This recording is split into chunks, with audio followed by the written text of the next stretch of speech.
بن مالک رضی اللہ عنہ کہتے ہیں کہ رسول اللہ صلی اللہ علیہ وسلم نے نکاح کیا اور اپنی بیوی زینب بنت جحش رضی اللہ عنہا کے پاس تشریف لے گئے۔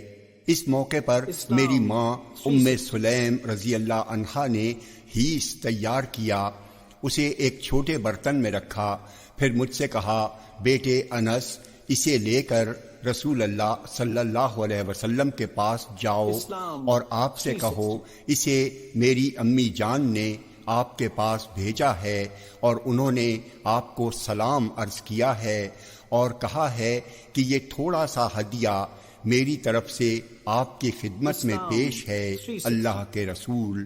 میں اسے لے کر رسول اللہ صلی اللہ علیہ وسلم کے پاس گیا۔ میں نے عرض کیا، میری امی جان آپ کو سلام کہتی ہیں اور کہتی ہیں یہ میری طرف سے آپ کے لیے تھوڑا سا ہدیہ ہے۔ آپ نے فرمایا اسے رکھ دو، پھر فرمایا جاؤ فلاں فلاں اور فلاں کچھ لوگوں کے نام لیے اور جو بھی تمہیں ملے سب کو میرے پاس بلا کر لے آؤ۔ انس کہتے ہیں جن کے نام آپ نے لیے تھے انہیں اور جو بھی مجھے آتے جاتے ملا اسے بلا لیا۔ راوی جاد بن عثمان کہتے ہیں میں نے انس رضی اللہ عنہ سے پوچھا کتنے لوگ رہے ہوں گے؟ انہوں نے کہا تقریباً 300۔ انس رضی اللہ عنہ کہتے ہیں پھر مجھ سے رسول اللہ صلی اللہ علیہ وسلم نے فرمایا انس پیالہ لے آؤ۔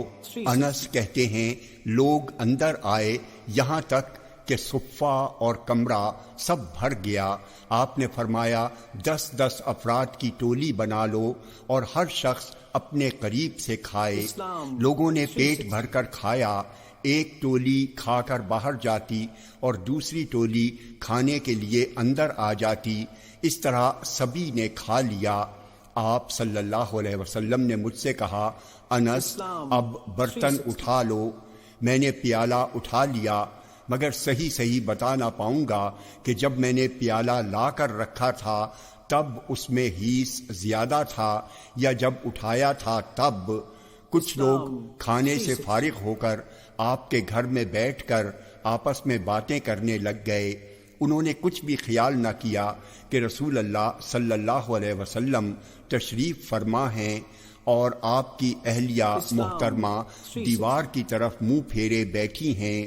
وہ لوگ رسول اللہ صلی اللہ علیہ وسلم پر بوجھ بن گئے۔ آپ وہاں سے اٹھ کر اپنی دوسری بیویوں کی طرف چلے گئے اور انہیں سلام کیا اور پھر لوٹ آئے۔ جب لوگوں نے دیکھا کہ آپ لوٹ آئے ہیں تو انہیں احساس ہوا کہ وہ لوگ آپ کے لیے باعث اذیت بن گئے ہیں، تو وہ لوگ تیزی سے دروازے کی طرف بڑھے اور سب کے سب باہر نکل گئے۔ رسول اللہ صلی اللہ علیہ وسلم آئے، دروازے کا پردہ گرا دیا اور خود اندر چلے گئے۔ میں کمرے میں بیٹھا ہوا تھا۔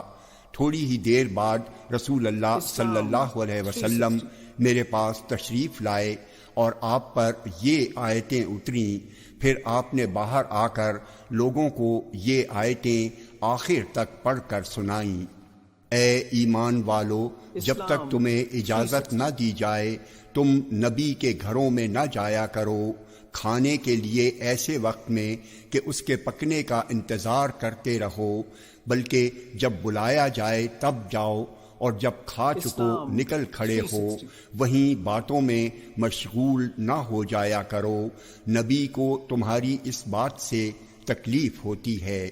میں ان آیات سے سب سے پہلا واقف ہونے والا ہوں اور اسی وقت سے رسول اللہ صلی اللہ علیہ وسلم کی بیویاں پردہ کرنے لگیں۔ جامع ترمذی حدیث نمبر 3218، یہ حدیث صحیح ہے۔ حضرت انس رضی اللہ تعالیٰ عنہ بیان فرماتے ہیں کہ جب آقا علیہ السلام نے حضرت زینب رضی اللہ عنہا سے نکاح کیا تو میری والدہ ام سلیم نے کھانا بنا کر بطور تحفہ بھیجا. وہ کھانا لے کر میں نبی علیہ السلام کے پاس پہنچا, والدہ کا سلام عرض کیا. آپ علیہ السلام نے فرمایا کہ انس اسے رکھ لو, فلاں فلاں کو بلاؤ. میں بلاتا گیا یہاں تک کہ 300 آدمی جمع ہو گئے. تو میں نے حضور نبی کریم علیہ السلام کو دیکھا کہ آپ علیہ السلام نے اس کھانے پر اپنا دست اقدس رکھا ہوا ہے اور آپ نے جو چاہا وہ پڑھا. بس پھر کیا تھا کہ فرماتے ہیں کہ کیا تھا کہ وہ کھانا اس قدر بابرکت ہو گیا کہ لوگ شکم سیر ہو گئے. آپ علیہ السلام نے مجھ سے فرمایا کہ جو باقی ہے اسے لے جا. میں جب اس بقیہ کھانے کو میں نے دیکھا تو اندازہ نہ کر سکا, جو میں لایا تھا وہ زیادہ تھا, یہ زیادہ ہے.